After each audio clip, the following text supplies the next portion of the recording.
Bonjour à tous, bienvenue pour une nouvelle vidéo du cabinet Landau et Associés. Avec un sujet en ce printemps 2020, nous sommes en année électorale, doit-il ou non il y avoir cette année un débat d'orientation budgétaire dans les communes?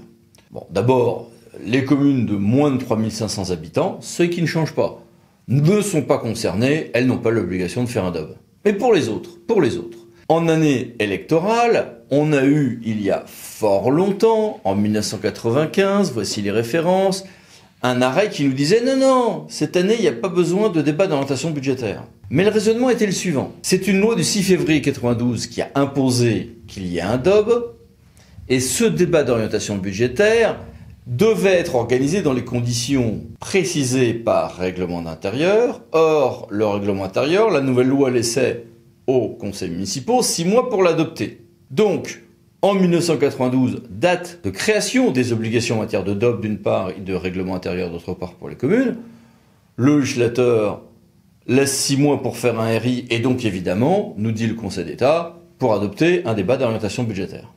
Alors, cet arrêt est-il uniquement limité, du coup, à l'année 1992 ? Non. Le raisonnement pouvait être transposé en effet en disant les années où je n'ai pas de règlement intérieur, je n'ai pas de débat d'orientation budgétaire, ou plus précisément, j'ai un débat d'orientation budgétaire si j'ai une adoption de mon budget avant mars 2020, mais, disent certains, je n'ai pas cette obligation si en revanche, je fais une adoption de mon budget primitif au lendemain des élections de mars 2020. Est-ce que ce raisonnement est fréquent? Oui, surtout qu'on le retrouve sur le site d'un grand éditeur juridique en ligne. Est-ce que ce raisonnement est prudent? La réponse est non, et vous allez voir pourquoi.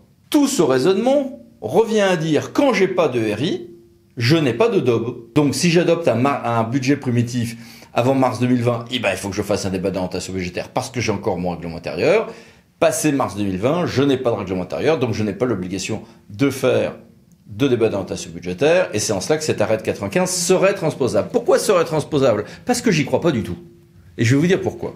Le règlement intérieur, qui d'ailleurs, désormais, à partir de mars, s'imposera pour les communes de 1000 habitants et plus, et non plus 3500 habitants et plus. Ce règlement intérieur, si vous prenez la version applicable au 1er mars 2020 de l'article 21-21-8 du CGCT, on voit qu'il y a une nouveauté. Il n'y a pas seulement la nouveauté du seuil de 1000 habitants au lieu de 3500, il y a une deuxième nouveauté.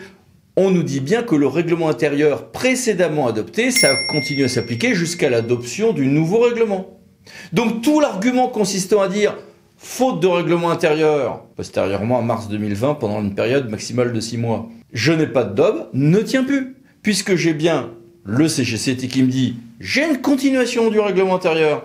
Donc du coup, j'ai bien un règlement intérieur qui prévoit le débat d'orientation budgétaire, et donc j'ai bien un débat d'orientation budgétaire en 2020, que vous adoptiez votre budget avant mars 2020 ou après mars 2020, sauf à prendre un risque juridique. Voilà, à bientôt pour d'autres vidéos de cabinet Landau Associés. Merci, au revoir.